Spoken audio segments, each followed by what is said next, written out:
Bueno,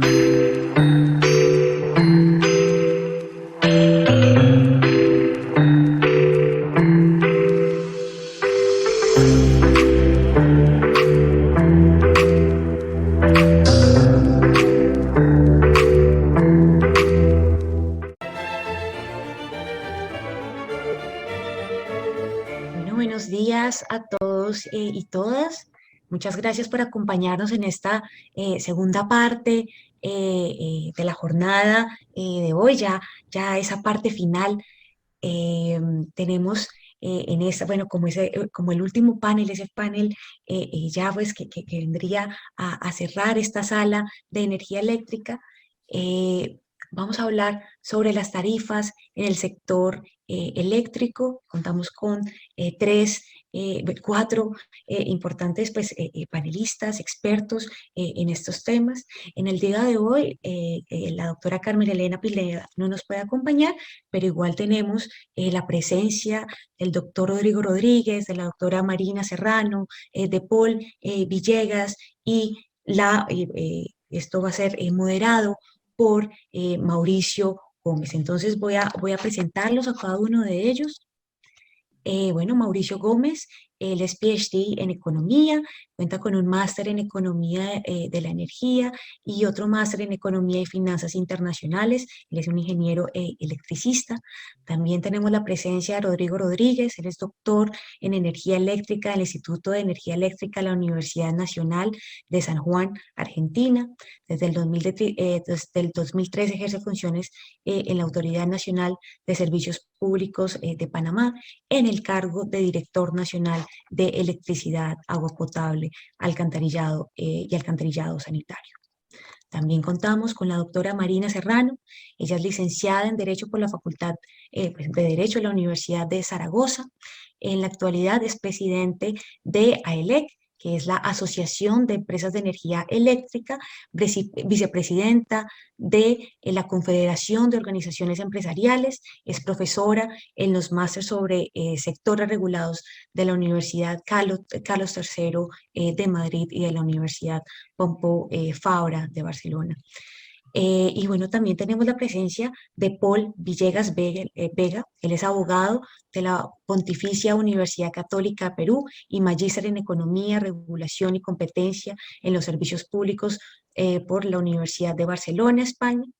En la universidad, en la actualidad, perdón, se desempeña como profesora a tiempo completo en la Facultad de Derecho en la Pontificia Universidad Católica del Perú.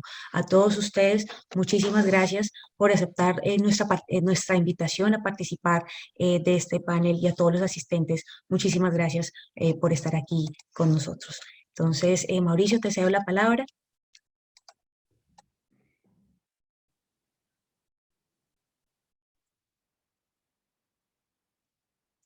Oh, gracias, Daniela. Gracias a todos. Un saludo muy especial a Marina, a Rodrigo y a Paul que nos acompañan hoy. El panel que nos convoca el día de hoy, pues como su nombre lo indica, tiene que ver con las tarifas de electricidad, que están estrechamente ligadas con la competitividad de cada uno de los países, con la competitividad del país, no solamente del país, sino pues digamos de la región y específicamente del sector eléctrico. Para que, para que sea una realidad, digamos, todos estos proyectos que hoy en día se están dando a través de la transición energética tan de moda en casi todo el planeta, pues es necesario que las tarifas vayan acordes.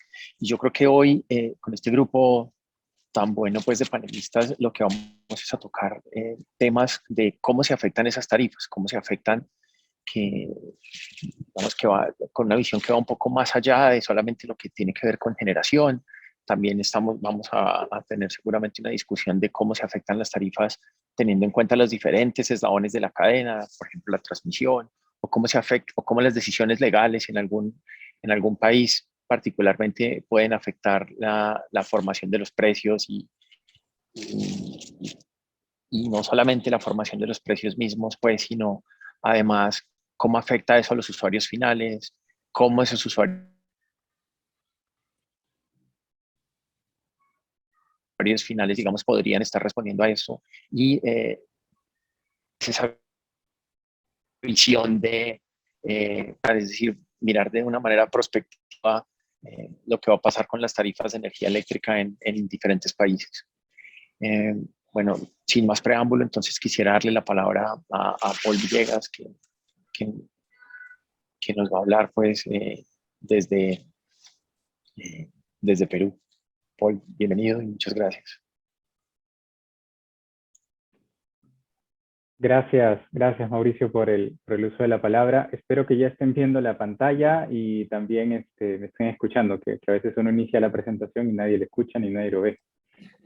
Así es, tranquilo. Te Muchas vemos y gracias. te escuchamos. Perfecto.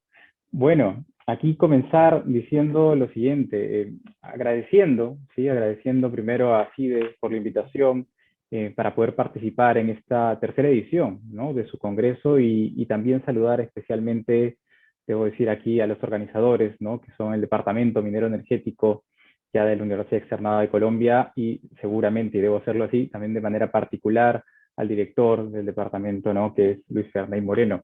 Ahora, ya diciendo esto, debo comentar que he podido escuchar algunos de los paneles a lo largo y debo decir que de lo que tenía planeado hace un par de semanas comentar, he ido incorporando algunas ideas que me han parecido muy enriquecedoras y de reflexión y sobre todo de crítica, que creo que son espacios en los cuales podemos compartir, dialogar y también llevar algunas referencias nuevas aquí a la discusión.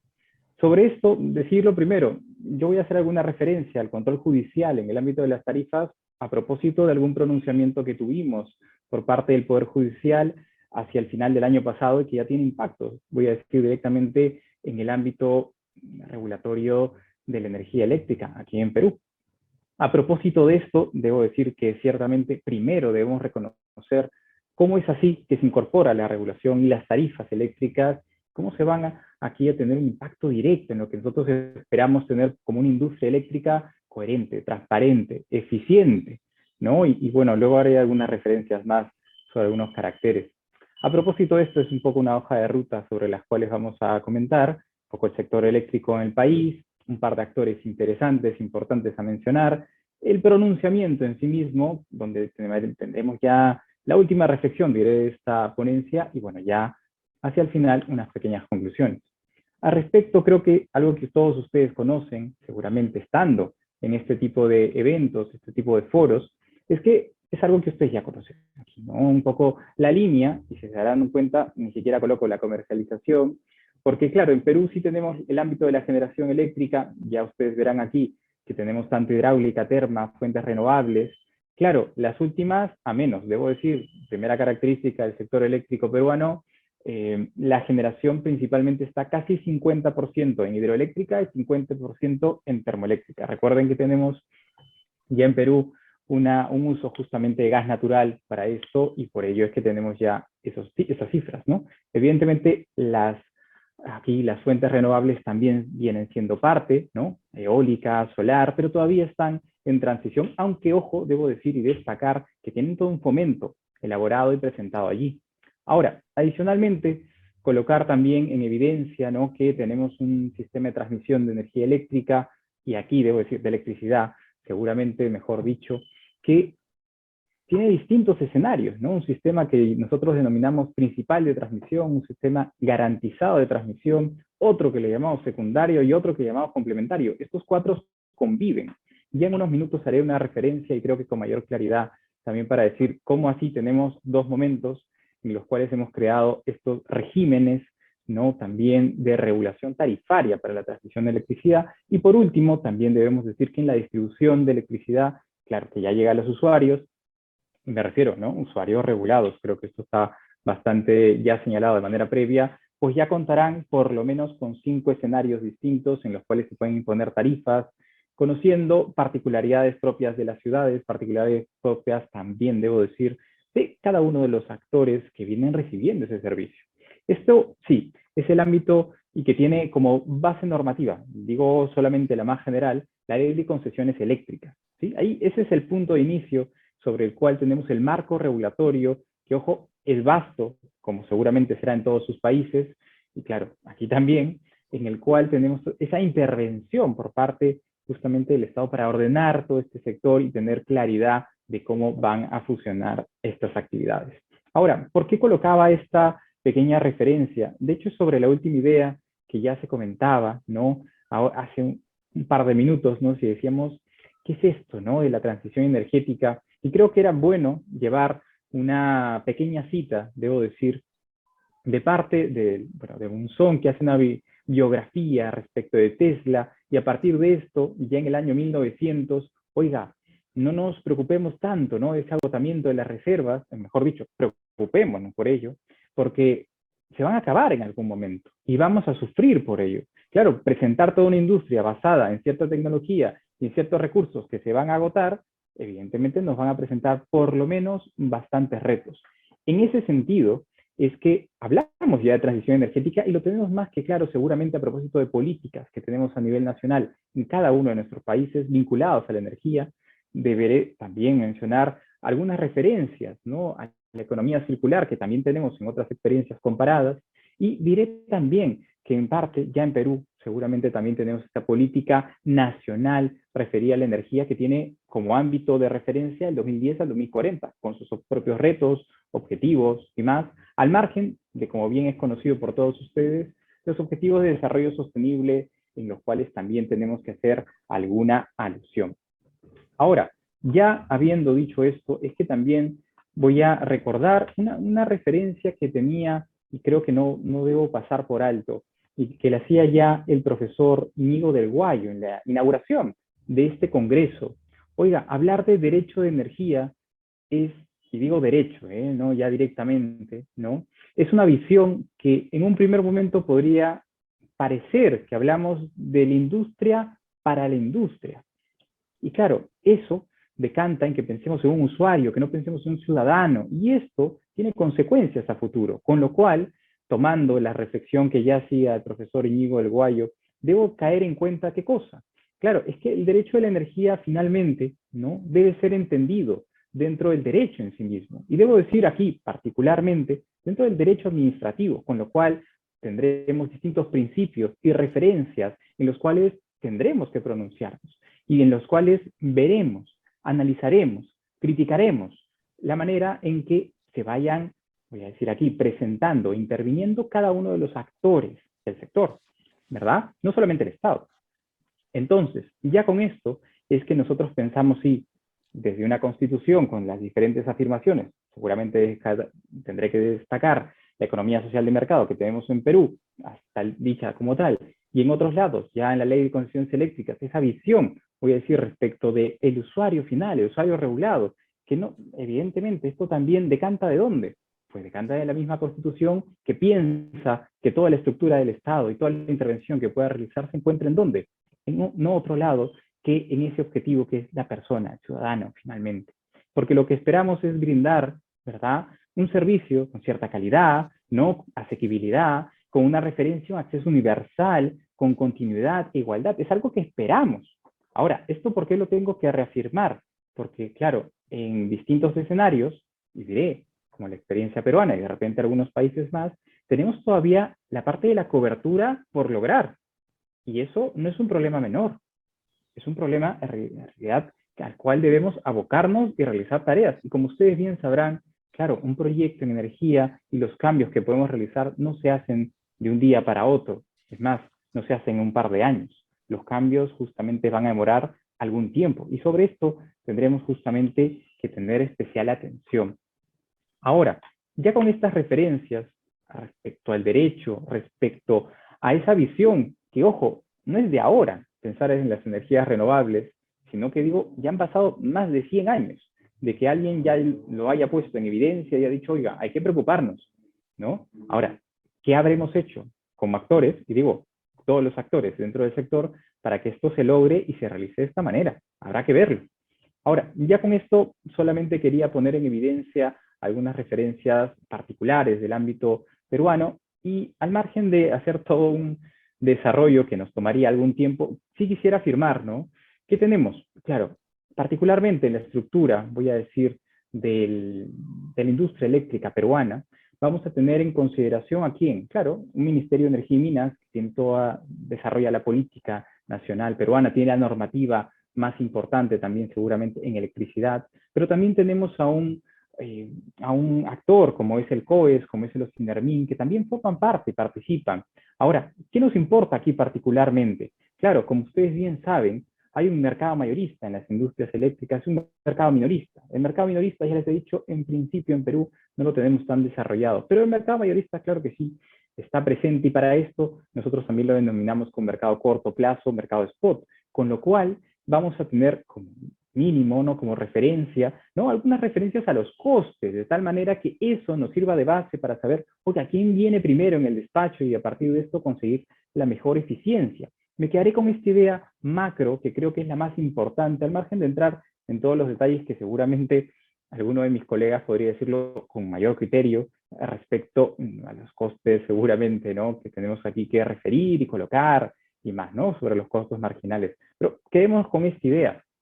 Ahora, ya con esta situación, es que nosotros deberíamos observar qué ha pasado en el Perú, ¿no? Y cuando decimos en Perú, es que tendremos que verificar que tenemos en OSINERMIN particularmente una gerencia de regulación tarifaria y a partir de ello las tarifas, como ustedes bien conocen y como se ha ido mencionando durante el Congreso, estarán impuestas en la transmisión y distribución particularmente. Y ya, como también se ha ido aclarando, y que, ojo, algunas experiencias comparadas seguramente también podremos encontrar, es que ya reconocen en la distribución más que nada una actividad vinculada a la infraestructura más que hacia la comercialización, situación que no se da en el ámbito peruano, ya lo digo por esa coincidencia. Y es a partir de ello que nosotros decimos que la actividad tarifaria, particularmente, ¿dónde se encuentra entonces?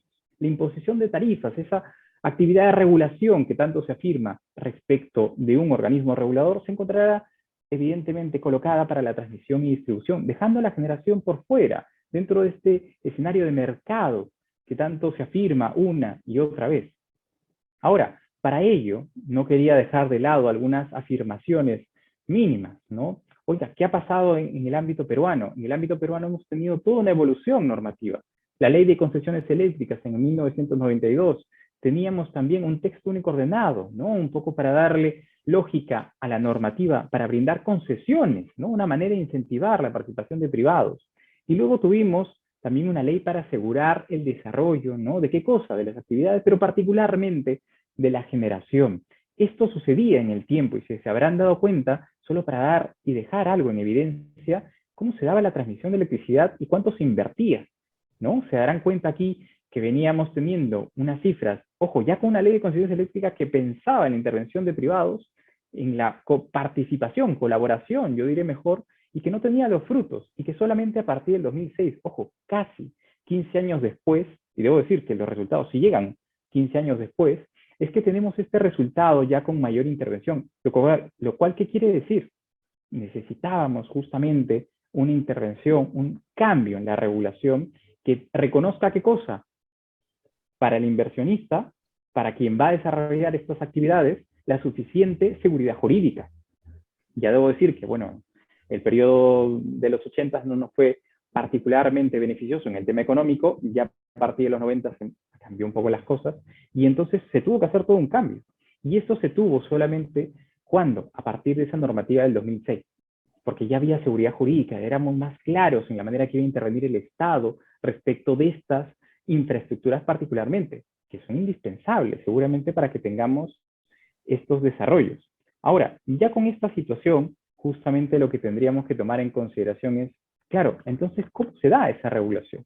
¿No? ¿Cómo se da esa intervención particularmente? Aquí, debo decir, teníamos, como ya se podía referir previamente, ¿no?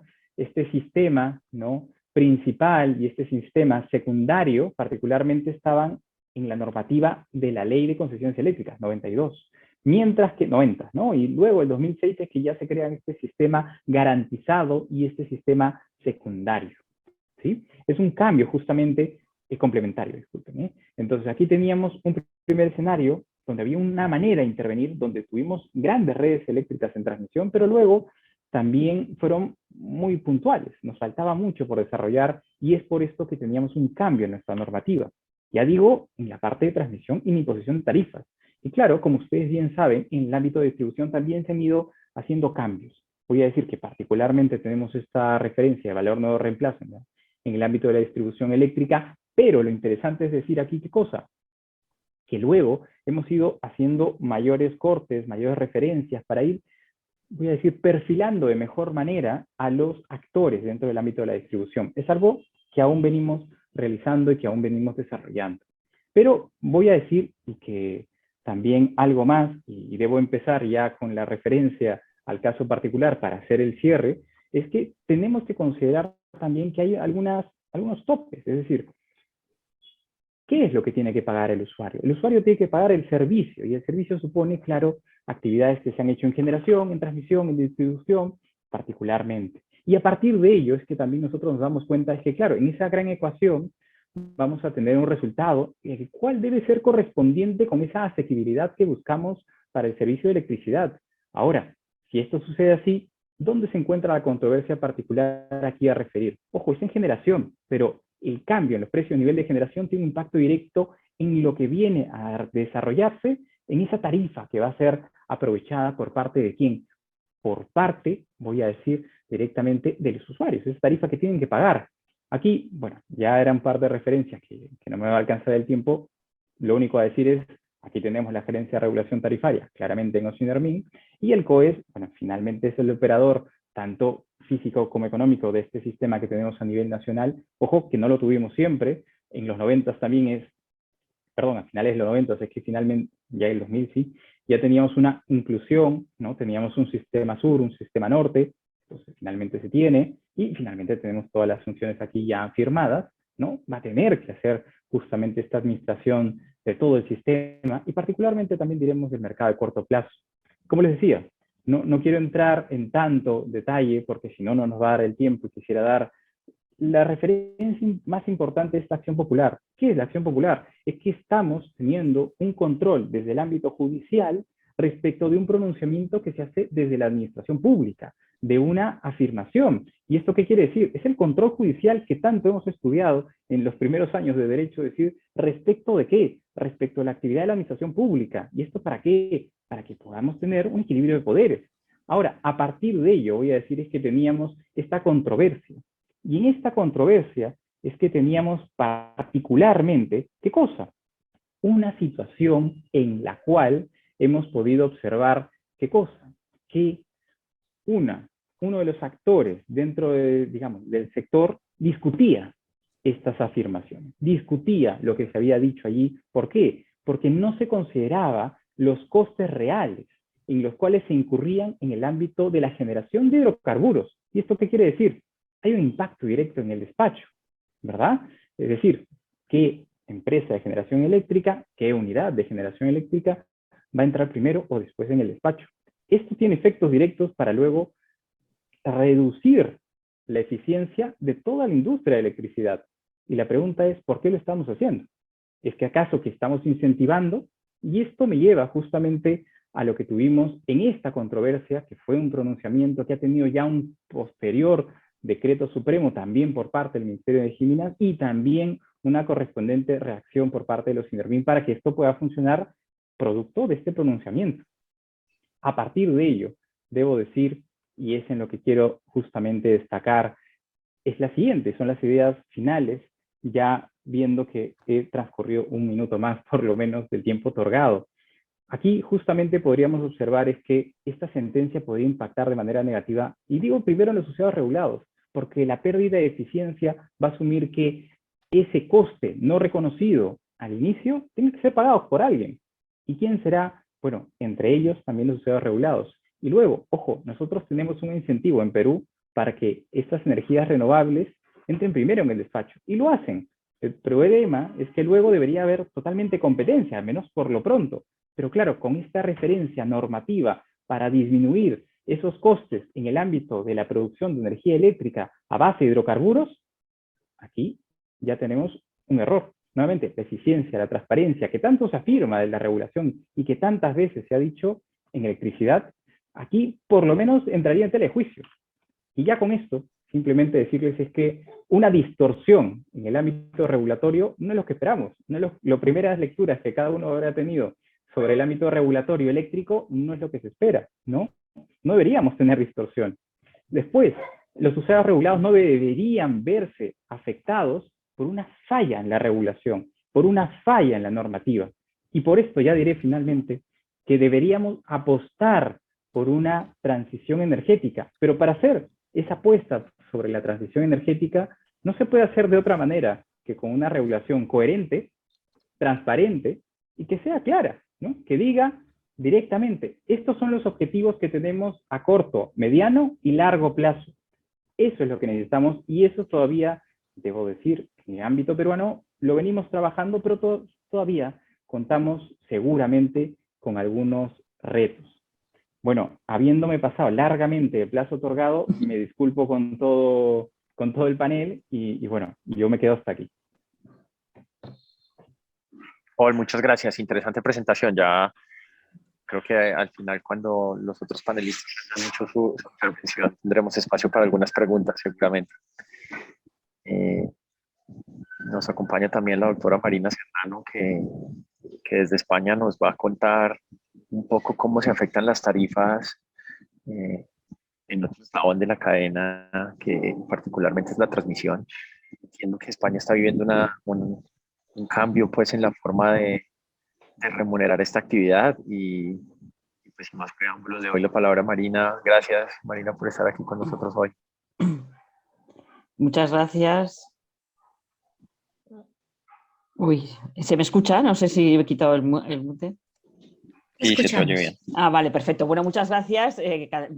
Muy buenos días, buenas tardes de aquí desde España, que estamos por la tarde y encantada de pertenecer a esta mesa y participar en esta con tan ilustres compañeros en esta mesa y sobre todo porque haberme invitado al Congreso de ASIDE. Agradezco a Daniela, toda la gestión, también al profesor Ferney por este estupendo congreso. Yo me voy a referir a algo que está muy relacionado con lo que ha explicado Paul y que luego también Rodrigo van a hablar. Estamos inmersos en un mundo de transición energética y las tarifas deben acomodarse. ¿Qué pagan los consumidores? ¿Cómo lo pagan? ¿Qué deben pagar? Y me voy a referir no a un tema concreto, a un tema muy concreto, que es una nueva metodología de tarifas. Cuando hablo de tarifas, hablo de las tarifas que pagan los consumidores eléctricos españoles, que entra en vigor el 1 de junio. O sea, entra en vigor dentro de 3 días. Es una innovación súper reciente y que trata de dar señales a el proceso de transición energética en el que estamos inmersos, a ese cambio de todos los que nos dedicamos a la energía, no solo a la electricidad, sino también al gas y hidrocarburos. Estamos viendo un cambio de modelo, un cambio con esos objetivos de descarbonización en que desde que cuando empezamos a trabajar aquí, que yo ya hace bastantes años, desde el año 88 empezamos a trabajar en el sector, no lo reconoceríamos el mundo al que vamos, un cambio absoluto. Y la regulación, lo decía muy bien Paul, transparencia, coherencia, tiene que ayudar.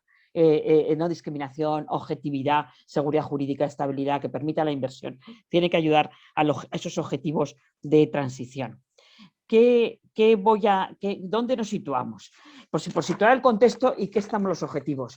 Muchas veces hablamos en España y en Europa, ¿cuáles son los objetivos de descarbonización? Estamos en una hoja de una estrategia de descarbonización que se prevé que en el 2050 tiene que haber un 100% de reducción de emisiones de gases de efecto invernadero, o tiene que haber, por tanto, unas emisiones netas de efecto invernadero. Hemos suscrito, igual que los países de Latinoamérica, el Acuerdo de París, pero la normativa concreta que lleva esos objetivos a la regulación está en estas 3 fases que vemos aquí, en estas 3 columnas. Para el año 2020, como objetivos europeos, teníamos una reducción del 20% de emisiones de gases de efecto invernadero, un 20% de energía procedente de renovables en el consumo final de energía y un 20% de mejora de eficiencia energética. Estos objetivos los hemos cumplido. En la columna central tienen los objetivos de la Unión Europea, que se establecieron en el paquete de energía limpia, en el Clean Energy Package, para todos los ciudadanos europeos. Estos objetivos, el primero ven que pone ahí 55% de reducción de emisiones, se ha incrementado al llegar al gobierno, a la presidencia de la Comisión Europea, la presidenta Ursula von der Leyen propuso nada más llegar en diciembre del 19, incrementar la ambición del 40% al 55% para el 2030. En esto irrumpe la pandemia, irrumpe la crisis económica, no se sabe porque se empieza a iniciar una ley de cambio climático europea, no se sabe muy bien si se va a mantener esta apuesta por incrementar del 40 al 55. Finalmente, tras analizar estudios de impacto, se considera que uno de los elementos para reactivar la economía europea tras la pandemia es la transición energética, la transición ecológica. Y tanto el Parlamento Europeo, que incluso proponía un 60% de reducción de emisiones, pero sobre todo finalmente en diciembre del 2020 se acuerda un incremento del 55%. Esto obliga a que los objetivos que estaban en el paquete de energía limpia, que eran un 32% de consumo final de energías renovables y un 32% de mejora en eficiencia energética, este año, como consecuencia del incremento del 40 al 55, tienen que modificarse, tienen que adaptarse. Estamos en un proceso de renovación de esta normativa europea llamado Fit for 55, o sea, rehacer para el incremento del 55%. Pero esto es el marco europeo. Marco español, última columna. El marco español para el 2030 es una 23% de reducción de gases de efecto invernadero, que equivale, dado que la evolución de la economía española equivale y estaría dentro de los objetivos europeos, un 42% de cuota de energías renovables en consumo final de energía y un 74% supone esto del mix de producción de energía eléctrica. En 2030 el 74% tiene que producirse con energías renovables y luego un 39,6% de mejora de eficiencia energética. Estos objetivos que fueron trasladados a Europa y que además es el plan más ambicioso de todos los países de la Unión Europea, se han recogido en una ley recientísimamente aprobada que tienen ahí citada, que es la Ley 7/2021 de 20 de mayo de Cambio Climático y Transición Energética, que se trata de una ley con esa visión a largo plazo de fijación de objetivos del 2020, de apoyo a la electrificación y de reducción de combustibles que emiten o más emisores. ¿Cómo se traduce esto en las tarifas y en los pagos que tienen que hacer los consumidores? Pero primero quiero indicar una primera reflexión. En el 2009 se fijó ese objetivo del 20% para el 2020 en el consumo final de energía. ¿Quién ha hecho ese esfuerzo de conseguir el 20%? Lo ha hecho el sector eléctrico. En 2008 solo había un 10% de consumo final de energía, era renovable. En las tartas que tiene abajo, ese 23% de electricidad más la raya azul de energías renovables. De ese 22% que tienen también en 2019 y que se ha conseguido el objetivo, el 40% se produce con renovables. Y esto se ha producido con la producción de renovables a través en el sector eléctrico. Frente a esas obligaciones de país, ese objetivo país del 20%, ese objetivo país ha sido asumido con la producción de energía eléctrica con fuentes renovables. Y este año llevamos, en lo que llevamos de 2021, el 78% se ha producido con energías renovables, un 78%. Es por tanto, se ha producido libre de emisiones, y ese 78%, un 53% con renovables y con hidráulica. Hay unos objetivos muy grandes para el 2030 recogidos en la Ley de Cambio Climático y en el Plan Integrado de Energía y Clima. Se trata de incorporar 57 gigavatios de potencia renovable de aquí al 2030, que el 40% es eólica, un 50% es fotovoltaica. Una nueva generación renovable que va a producir 142 teras por hora. Se prevé también 3,5 gigas de bombeos y 2,5 gigas de baterías y 3 millones de vehículos eléctricos, 3,5 millones en 2030 y bombas de calor. España, por tanto, está en un proceso con un camino marcado de conseguir una reducción de emisiones, unos objetivos de descarbonización y transponer la economía. ¿Cómo se consigue esos objetivos realmente, esos mayores objetivos de descarbonización? La electricidad es la que ha demostrado a través de las energías renovables que son maduras y que tienen un coste eficiente, ha logrado descarbonizar. Todos aquellos usos eléctricos que llamamos, en el que está el transporte, en el que está la rehabilitación, la eficiencia energética y la industria, va a estar ya descarbonizado en cuanto vamos a tener un mix que no tiene emisiones. Pero vamos por no también extenderme más en este tema, vamos a cuáles son los componentes de las facturas que pagan nuestros consumidores españoles. Los consumidores españoles pagan 4 conceptos claramente diferenciados: la energía, que es el coste de los mercados. Hablaba antes cómo se forma en Perú, hablaba Paul, aquí se forma a través del mercado de mayorista y de los contratos bilaterales.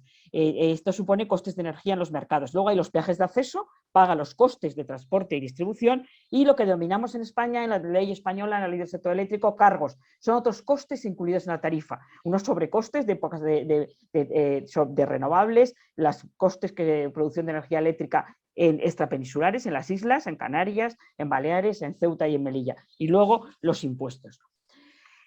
Hay 2 órganos competentes, y así lo dice la ley, para fijar peajes y para fijar cargos. Están regulados en la ley.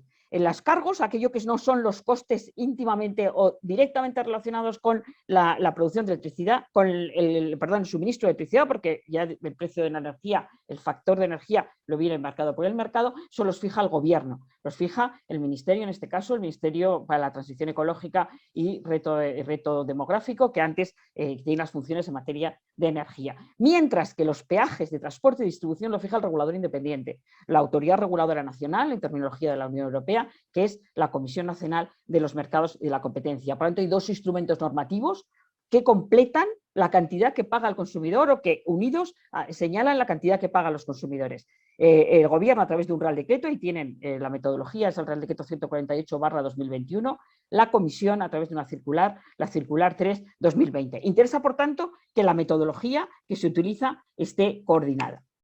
Hay unos principios de diseño tarifario que ha recogido y que ha realizado con un enorme trabajo para un periodo regulatorio de 6 años, que son los periodos regulatorios que establece la ley, la Comisión Nacional de los Mercados y la Competencia, la CNMC, que dan señales para avanzar en esa electrificación y a la postre en la descarbonización. Una primera señal es la eficiencia, el pago por el uso de la red, la suficiencia, hay que asegurar la recuperación de los costes, lo que cuesta los peajes de transporte y distribución, eso es lo que debe pagarse, no se puede incurrir en un déficit tarifario. Por lo tanto, una sostenibilidad económica a largo plazo, que es lo que garantiza también la descarbonización, tiene que permitir que las nuevas tecnologías, los nuevos usos que son necesarios para esa nueva sociedad sostenible a la que vamos, para esa economía más descarbonizada, como es el almacenamiento necesario cuando vamos a tener un 74% de renovables en el 2030 y por tanto tiene una intermitencia el sol y el viento, hace falta regular y que se implante el almacenamiento, por tanto tiene que permitir los peajes esa integración de las nuevas tecnologías, almacenamiento, vehículos eléctricos, la generación distribuida, el autoconsumo y la participación de la demanda. Tiene que haber no discriminación, igualdad para todos los agentes, transparencia, que sea una metodología pública y replicable, que los agentes sepan qué es lo que se va, los agentes operadores, transportistas y distribuidores lo que van a cobrar, pero también los consumidores sepan qué es lo que pagan, comprensibilidad, previsibilidad, estabilidad y equidad. No es un concepto de diseño, sino que debe hacerse, hay que distinguir lo que es realmente el coste de los peajes de transporte y distribución de los objetivos que se persiguen más cercanos a la política fiscal o a la política social, que deben incorporarse o deben ser utilizados como instrumentos de política fiscal o de política social y no deberían incluirse en los peajes que pagan los consumidores. Los cargos, en principio, son costes añadidos que se incluyen en la tarifa que pueden distorsionar porque no atienden realmente al precio del suministro de electricidad. Pueden afectar la competitividad de la electricidad y dificultar los objetivos de descarbonización. Tiene un efecto socialmente regresivo porque aquellos consumidores de menor renta dedican un mayor porcentaje en sus ingresos a la factura eléctrica y luego si tienen que existir, si tienen que ser, deben asignarse de la manera menos distorsionadora posible. En este sentido se han basado los criterios de los diseños y tanto el Ministerio como la CNMC han acordado y han establecido estos principios. Los criterios de diseño de los peajes y de los costes se basan en un criterio de causalidad y por tanto a los costes que incurre cada consumidor según el nivel de tensión al que está conectado y están además en línea con los objetivos de descarbonización de la economía. Estos dos principios, cómo se aplican en el acceso y en los cargos, en los peajes de acceso y cargos. En el caso del acceso a las redes de transporte y distribución, se asigna la retribución por nivel de tensión, teniendo en cuenta el uso que hacen los consumidores conectados a cada nivel de tensión en las redes. El doméstico hace un uso mayor porque pasa por más segmentos de red que un consumidor industrial en alta tensión. También se distingue por niveles de tensión, término fijo y término variable, atendiendo variables inductores de coste. El inductor de coste que se ha considerado es la potencia punta, lo que lleva a imputar el coste en mayor medida al término fijo. Y luego asignación por periodo horario. Se ha establecido, esto es una novedad, periodos horarios para tratar de acomodar y de inducir, dar esa señal de precio al consumidor que consuma en aquellos momentos en que las redes están menos saturadas y por tanto el precio se puede ahorrar y el precio es más barato. Los cargos han intentado en el decreto del Ministerio, el de Gobierno, mejor dicho, una mayor simplicidad, una misma estructura tarifaria por niveles de tensión, unos mismos componentes, han mantenido la coherencia entre cargos y peajes y también se asignan en distintos niveles de tensión y periodos horarios. ¿Cuáles son las características? Bueno, aquí están las tarifas, los peajes anteriores, los peajes nuevos, en la parte derecha, la estructura de peajes. Ahí está el detalle por si tienen interés en conocerlo. Pero ¿qué puedo indicar como principio? Se simplifican. La tarifa 2.0, que es la que tienen los consumidores, se simplifica a una sola de 3. Se incluye la discriminación horaria en todos los niveles de tarifa y en todas las tarifas. Y luego además se permite contratar distintas potencias para acomodar a la hora en la que puedes consumir. Sí, como veremos, luego hay un periodo más barato, que es el de la noche, con lo cual puedes tener una potencia diferente por la noche que por la mañana. ¿Y esto qué hace además? Favorece la recarga del vehículo eléctrico por la noche, por ejemplo, la recarga vinculada en las casas, pero luego también hay peajes específicos que contempla para recarga pública de los vehículos en las vías públicas, en los centros comerciales, en los locales públicos. En esto que se hace, hay un peaje específico para favorecer esta movilidad eléctrica y en este caso se reduce el término fijo, es menor y por tanto se favorece, depende de lo que consumas, pagas. Y luego también se contempla un peaje específico para aquella energía autoconsumida. El autoconsumo puede ser en tu propia vivienda, puede haber autoconsumo compartido entre varias instalaciones de vecinos o de viviendas que utilicen una parte de red. En ese caso se ha contemplado un peaje específico para pagar esa red que utilizan. Pues en una calle puede haber muebles diferentes. Es para el autoconsumo compartido. Por tanto, se dan las señales adecuadas para las nuevas modalidades que vamos. También traía esta comparación entre el término de potencia. El término de potencia se prevé también una asignación de costes en los peajes de metodología, en los peajes de redes y cargos. ¿Qué quiere decir estas tablas de los peajes anteriores y los peajes ahora? Lo que paga el consumidor al dividirse las competencias entre el Ministerio y entre el regulador, porque el regulador es el que tiene que fijar los peajes de transporte, por tanto tienen que mirar la columna final, que es lo que paga el consumidor, pues que se ha hecho reducir la potencia. La potencia depende de la tarifa, se queda reducida del 68,3 que tenía el peso de la potencia, se queda reducida al 52,6. Se trata, por tanto, de favorecer también la electrificación, los nuevos usos y potenciar de alguna manera, aunque la CNMC, la norma lo que prevé es que ha creado un grupo de trabajo para analizar cómo se puede avanzar en variabilizar más la tarifa y que el término de potencia se vaya reduciendo, y porque se piensa que al incrementarse la electrificación y al incrementarse el consumo eléctrico es mejor para los consumidores, pero hay que analizarlo, hay que estudiarlo. Esto es lo que es vigente, pero se da la señal también de la creación de ese grupo de trabajo en ese sentido. Y ya aquí tienen los periodos horarios. Como ven, antes había un único periodo para la potencia, que es el azul. Ahora se quedan 2 periodos horarios, puedes contratar una potencia en la punta y otra potencia en el valle, y luego se distinguen en cuanto a la energía 3 periodos, punta, llano y valle. El valle, el más barato, es la noche y los fines de semana y festivos. La intención es, esto va a suponer un cambio de conducta, un cambio de hábito del propio consumidor. Si quiere realmente aprovecharse de los precios más baratos, pues va a tener que poner la lavadora, la secadora por la noche.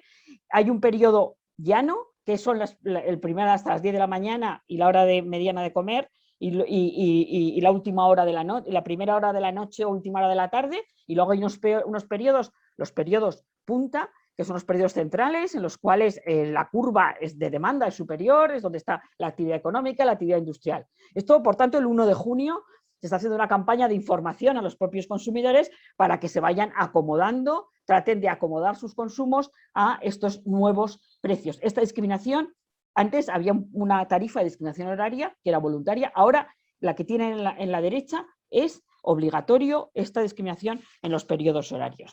¿Qué se pretende con esto? Ya voy terminando.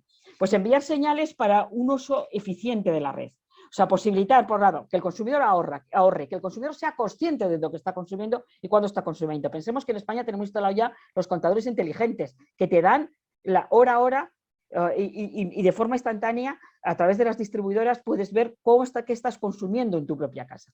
Se trata también de aplanar la curva de carga a través de la discriminación horaria, evitando inversiones en redes, haciendo que las redes se utilicen adecuadamente en todos los momentos y no haya sobrecargas, y por lo tanto se puede reducir la inversión. Reducir también el coste de gestión de los sistemas y luego favorecer y facilitar los nuevos usos eléctricos absolutamente necesarios para conseguir la descarbonización, como es descarbonizar el transporte. Con la implantación del vehículo eléctrico se permite 2 potencias y tarifas especiales para recarga pública.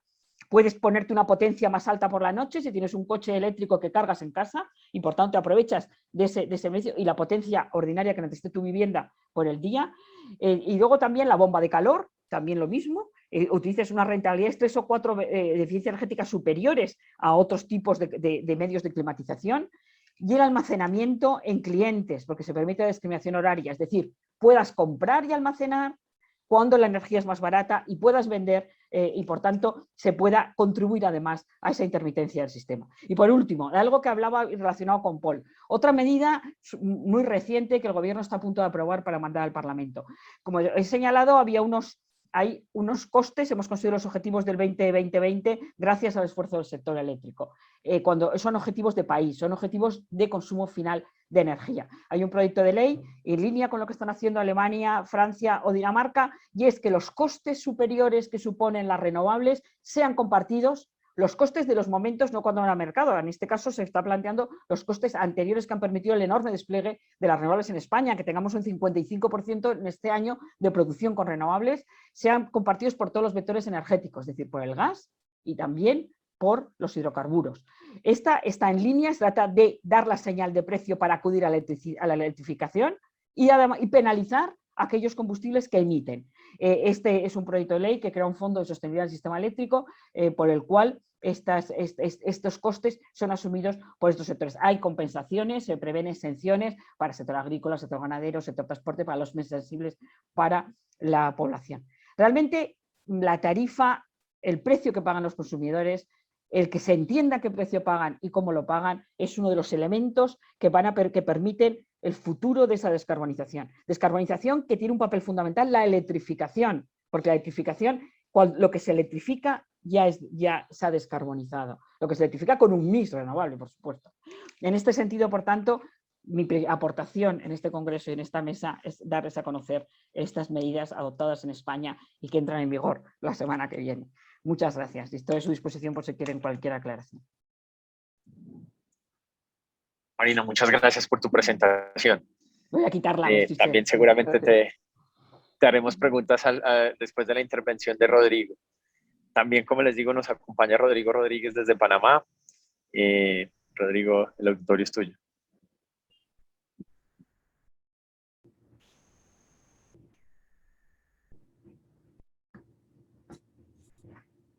Buenos días, muy gracias a los organizadores del Congreso, en especial al doctor Moreno, también la coordinación de la doctora Daniela, también a mis colegas panelistas, a Paul, a Mauricio, a Marina.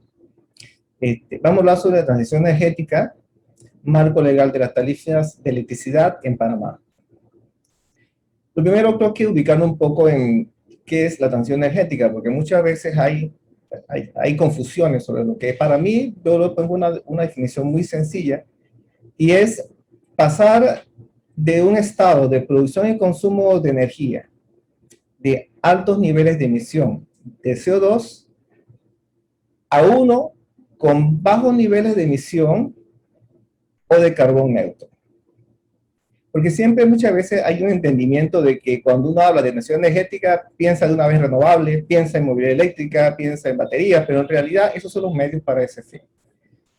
Entonces, la transición energética, como tal,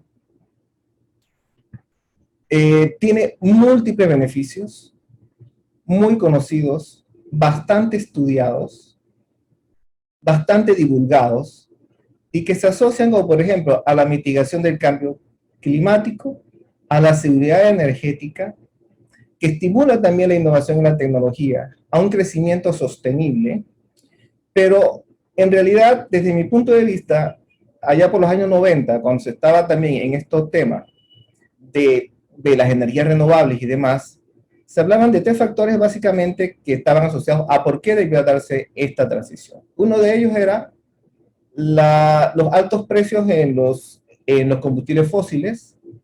El otro era, como por ejemplo, la capacidad finita de estos combustibles fósiles y también el ambiente. En realidad, los dos primeros, con los nuevos descubrimientos en cuanto a temas de gas natural, el yacimiento de combustibles también ya convencionales, fósiles, con el tema también de que, bueno, el precio es un poco discutible también en cuanto a los costos de los precios de estos y su traslado en las diferentes actividades, en realmente lo que se ha mantenido vigente y que es realmente el fin por el cual uno puede decir siempre que los beneficios de la transición energética siempre van a superar a los costos, es el ambiente. Creo que es una discusión y eso no es un tema a discutir. Pero para llegar a esa transición energética hay ciertos catalizadores, como se muestra aquí, de repente de algunos autores. Siempre nos enfocamos en el tema de las energías renovables. Sí, son muy importantes, pero también hay temas de eficiencia energética, también hay temas de ese cambio adaptado, progresivo, en cuanto a hacer ese cambio del uso de los recursos fósiles, también los temas de captura de carbono, su uso y su disposición, y los temas muy de moda como siempre, y pueden salir otros. Ahora mismo está muy de moda el hidrógeno verde, el almacenamiento y similar, ¿no? Pero si usted mira en estos, para llegar a ese objetivo a 2050 de reducción de las emisiones de CO2 para evitar un impacto muy alto en el calentamiento global, por ejemplo, en una gráfica de IRENA que les presento aquí, se observa que en un escenario, digamos, moderado, poco exigente, de un cambio en la temperatura global no mayor a 2 grados, desde los niveles preindustriales al 2050, en el periodo del 2021 al 2050 habría unas inversiones asociadas por el orden de 98 trillones de dólares. Esos 98 trillones de dólares, si ahora el objetivo fuese más exigente y el cambio no debiese superar el 1.5 grados de diferencia en el calentamiento global al 2050, se incrementa en 33 trillones de dólares. Y si ustedes observan de esta gráfica, pueden ver que tiene impactos muy importantes. Por ejemplo, se incrementa sustancialmente el tema de la energía, de la energía renovable, y también el tema de electrificación y de infraestructura, que pasarían de un escenario de cambio de no más de 2 grados a uno de 1.5, de 10% de todos estos recursos a 26% y de 13% en electrificación e infraestructura a 22%. Entonces, sí, la transición energética tiene múltiples beneficios, indiscutibles, pero también tiene costos. Y es por eso que me agrada mucho este panel, porque a los dos expositores anteriores, tanto a Paul como a Marina, les escucho hablar de costos. Pero en los paneles en que he podido participar dentro de este congreso y otros congresos y otros lugares donde se este tipo de foros, siempre nos vamos mucho más a hablar del tema beneficios. Pero el tema de costos está presente. Y es un tema no menor, es un tema muy relevante que debemos siempre tomar en cuenta. Es en este sentido que ahora, después de haber visto hasta este punto, vamos a enfocarnos un poco al caso de Panamá en cuanto a la ley que rige el sector eléctrico, que es la Ley 6 de 1997, que establece cómo los costos se pueden trasladar a los clientes, pero también establece los criterios que definen el régimen tarifario. Y hay 5 criterios fundamentales. Muy bien lo mencionó Marina hace un momento. Transparencia. Es muy importante que los clientes entiendan y tengan claro de dónde vienen y suben esos costos. Pero también hay 2 temas relevantes en cuanto al tema de costos en la ley del sector eléctrico de Panamá, relacionado a la eficiencia económica y la equidad.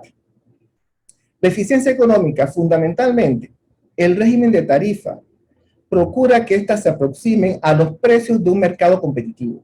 Y el de equidad, el consumidor tiene derecho al mismo tratamiento tarifario que cualquier otro si las características de los costos que le ocasiona a las empresas son similares.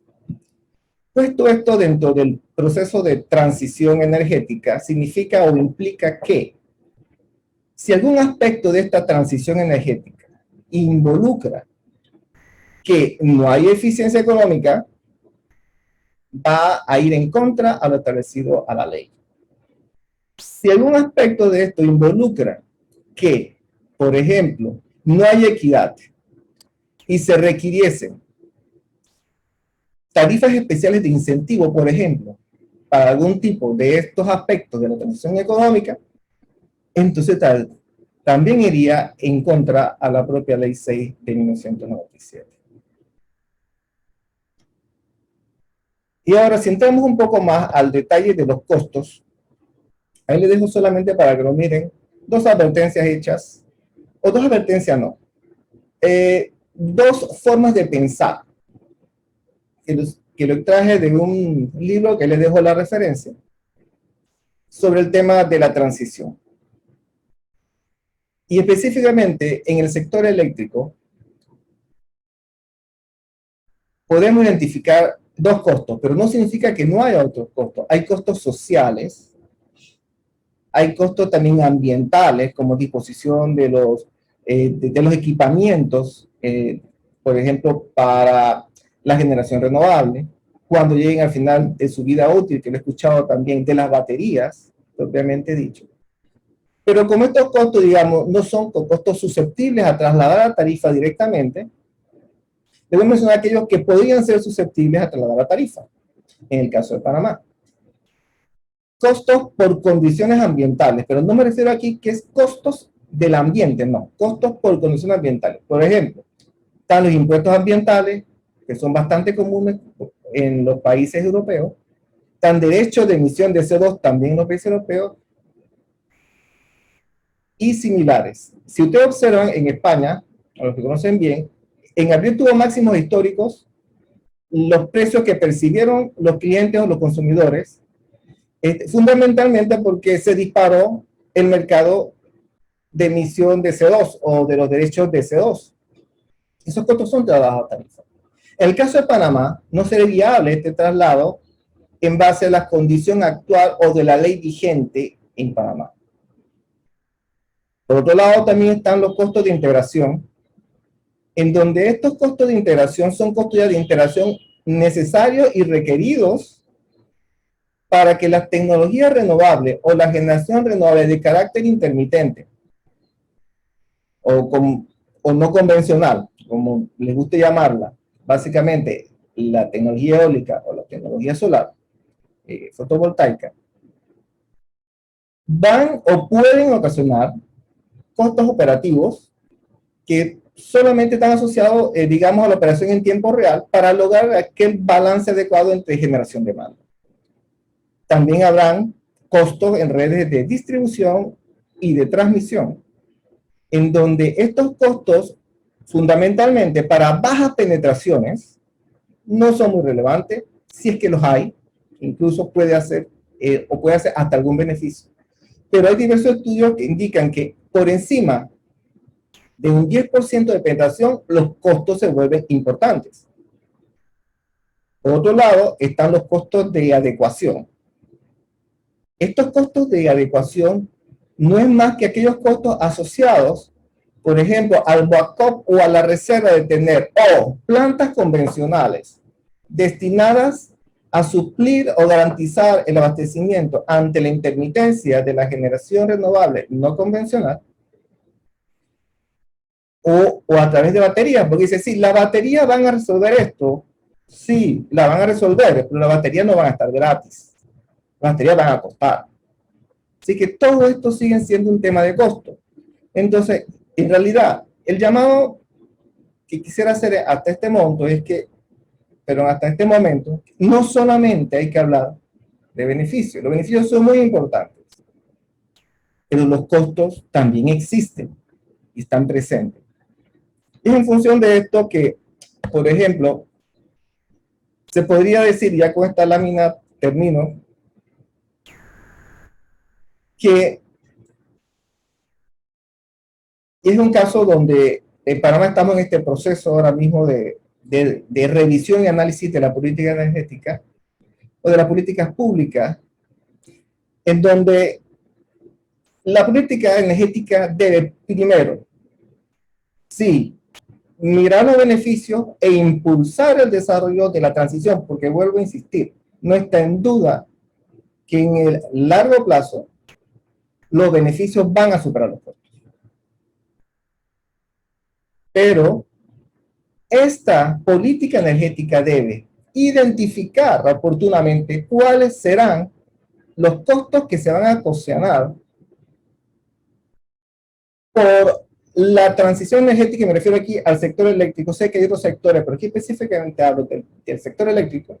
Debe cuantificar estos costos y, si no puede cuantificarlo, aproximar una cuantificación de cuáles serían estos costos, tanto en corto como en largo plazo, y debe también determinar un esquema justo y equitativo de asignación de estos costos.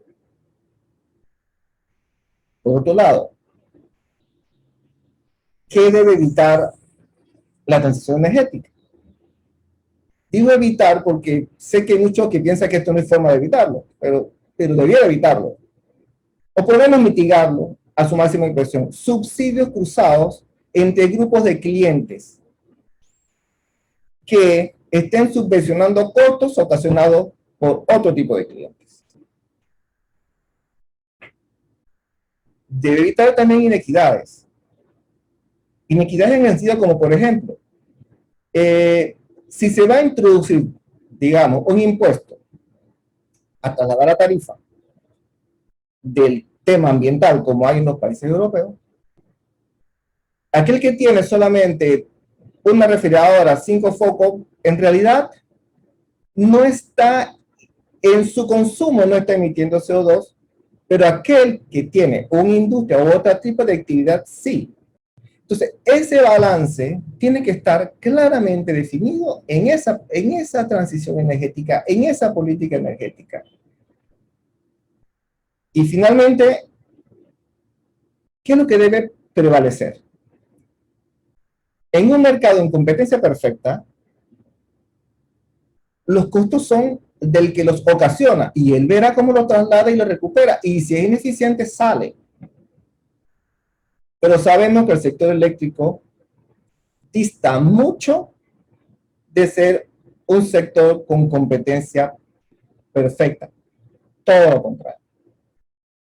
Entonces, aquí, cuando hay ausencia de competencia perfecta, donde el mercado y su mano invisible va a resolver estos problemas, entonces se requiere una adecuada política energética, una adecuada regulación para que exista, ¿qué? Una asignación eficiente.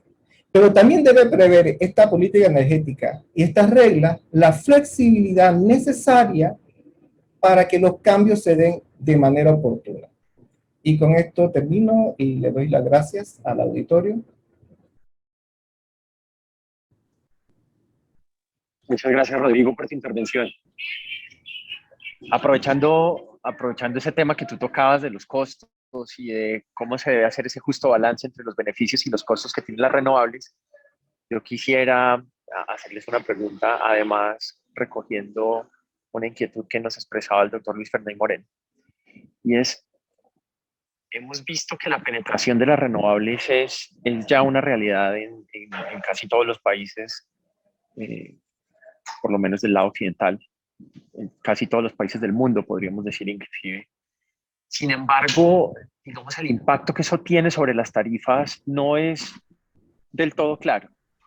Vemos cómo hace un momento Marina nos contaba que todavía se está pensando en distribuir los sobrecostos que trajo la decisión de España y en general de Europa de introducir renovables en su canasta energética. Latinoamérica, en particular algunos países que últimamente han entrado en esta transición energética, ha decidido tomar un camino con unos mecanismos un poco más de mercado, en donde la opción del feed-in tariff ha sido un poco satanizada porque todo el mundo quiere ser más verde, pero nadie quiere pagar mucho más por esa condición.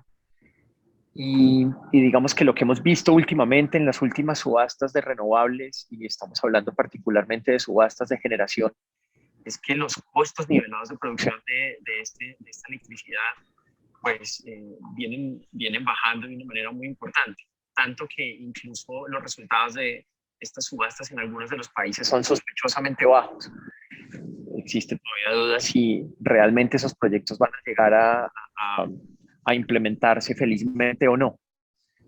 Pero lo cierto es que estos resultados de las subastas, de esos precios tan bajos, pues han generado unas expectativas digamos, de una disminución en las tarifas de energía eléctrica, por lo menos en un mediano plazo.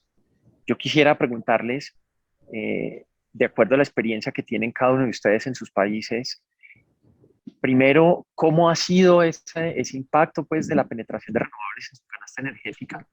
Sí, y digamos específicamente el impacto que esto ha tenido sobre las tarifas. Y segundo, si ese impacto que ha tenido sobre las tarifas particularmente lo están viendo de la misma manera o se espera que impacte de una manera, digamos, coherente con esas tarifas hacia los usuarios finales. Entonces, les propongo que vayamos en el mismo orden de las presentaciones. Paul. Gracias, Mauricio. Es la palabra. Muchas gracias. Sobre las preguntas, y también debo recoger la que está en el chat, justamente aludida al inicio de tu comentario, Mauricio. En efecto, creo que debería decir 4 ideas muy puntuales para no alargar esto, mi propuesta. A ver, lo primero es, una idea que ya decía al inicio, es que en Perú, digamos, la generación de electricidad está básicamente en hidroeléctricas, ¿no? Que estará, diré, 49%, para ser un poco más justo, y en el 49% en las termoeléctricas, que nosotros también tuvimos toda una actividad de fomento para que sea así, por parte del Estado, con regulación, para que esto sea en el tiempo de esta manera. Y claro, ese pequeño porcentaje que queda fuera es donde están todavía las energías renovables, y ojo, van mejorando con el tiempo, y creo que ya algo histórico es que la tecnología cada vez es más barata, es más disponible. Creo que es algo que también nos venimos beneficiando también con el tiempo. Ahora, sobre esta otra idea también de la transición energética, que también la planteaba en el chat, quería mencionar estos 3 puntos muy puntuales. Yo decía que la transición energética también debemos contemplarla, conforme lo decía también Rodrigo, conforme también lo decía Marina, es en las situaciones específicas, en cada contexto. Y ojo que digo cada contexto, porque digo esto en contraste con cada país. Perú es muy diverso, tiene muchas referencias. Aquí ya lo tomo desde el país porque, claro, una cosa será la calidad del servicio eléctrico en la capital. Ojo, 2 empresas de distribución eléctricas privadas, a diferencia de la gran cantidad de empresas de distribución que tenemos en todo el país, estatales.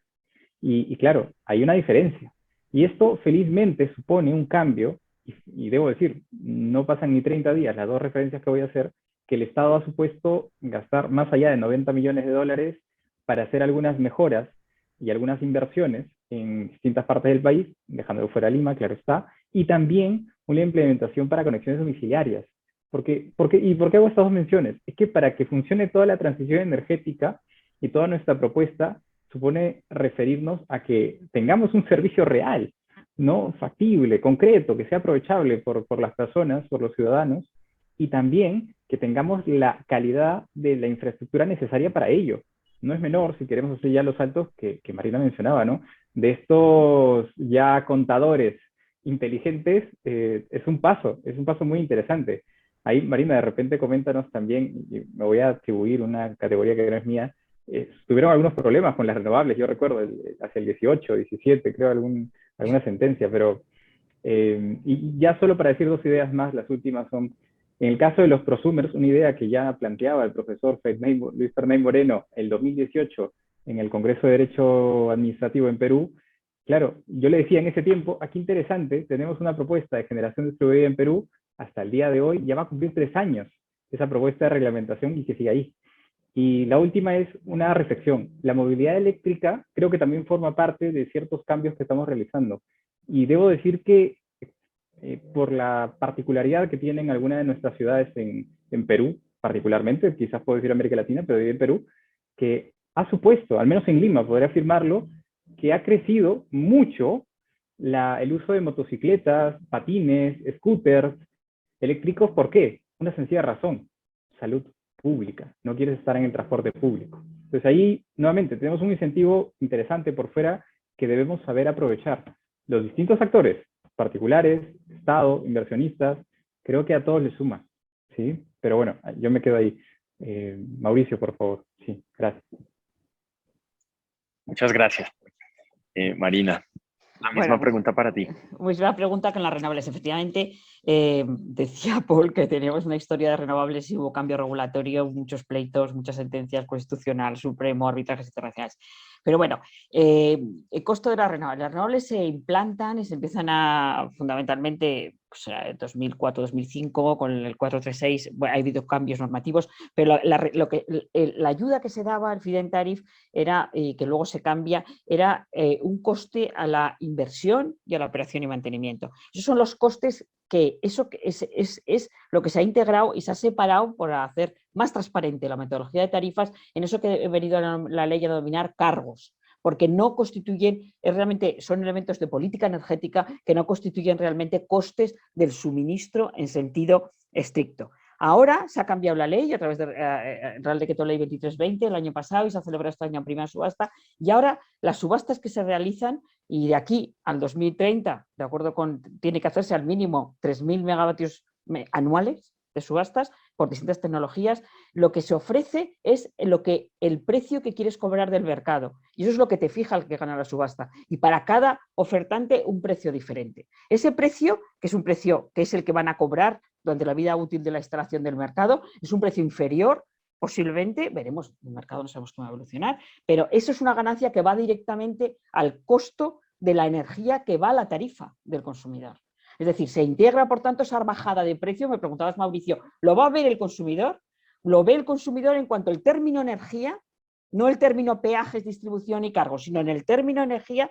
Esa entrada de esas renovables va a suponer una bajada de ese precio de energía y, por tanto, eso va a ir al consumidor. La parte de cargos es la que se distribuye con una metodología semejante a la de peajes y esos cargos, ese coste dentro de los cargos de las renovables es lo que ahora el gobierno va a ir al Parlamento, y el Parlamento se va a distribuir entre todos los vectores energéticos para dar una adecuada señal y bajar el precio de la electricidad y dar una señal de electrificación en aras a los objetivos de descarbonización.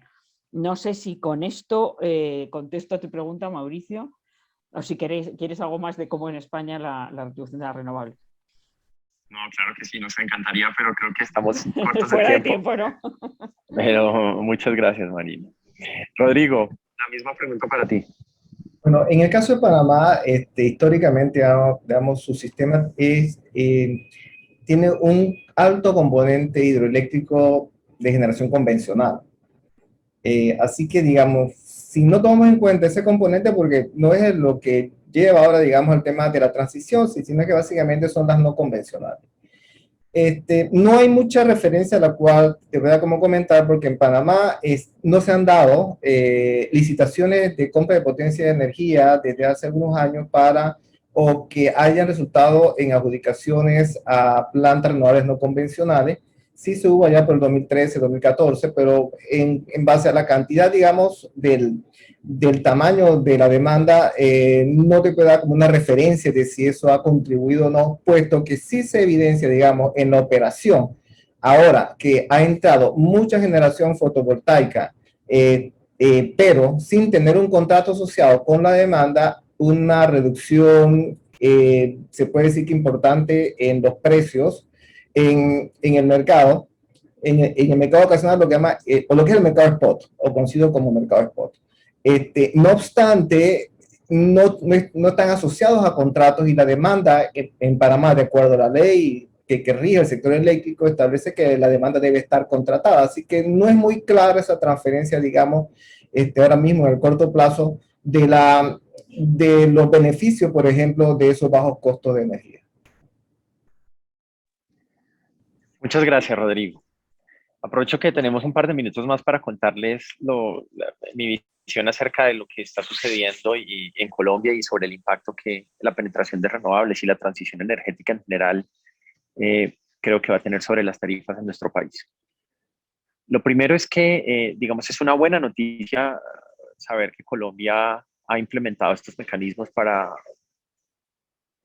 abrirle las puertas a las energías renovables no convencionales, a la canasta energética nuestra. Sin embargo, digamos que el impacto que esas bajas tarifas están teniendo lo están definitivamente viviendo más en este momento los desarrolladores y los generadores, más que los usuarios.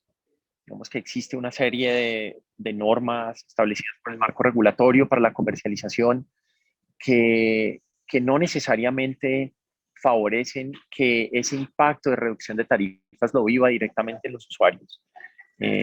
Hay un juego que se puede hacer entre el impacto que tienen las tarifas en el mercado spot, los contratos de largo plazo o los contratos bilaterales que no necesariamente son de largo plazo, en el que Colombia, por esa apuesta que le ha hecho a favorecer la confiabilidad, justa, digamos que se entiende, porque la política energética más clara que ha tenido nuestro país desde el racionamiento tan fuerte que vivimos hace ya muchos años, en el 92 y 93, ha privilegiado la confiabilidad sobre cualquiera de los otros términos sin que, digamos, se hayan dejado de lado la suficiencia financiera ni la eficiencia en la formación de los precios.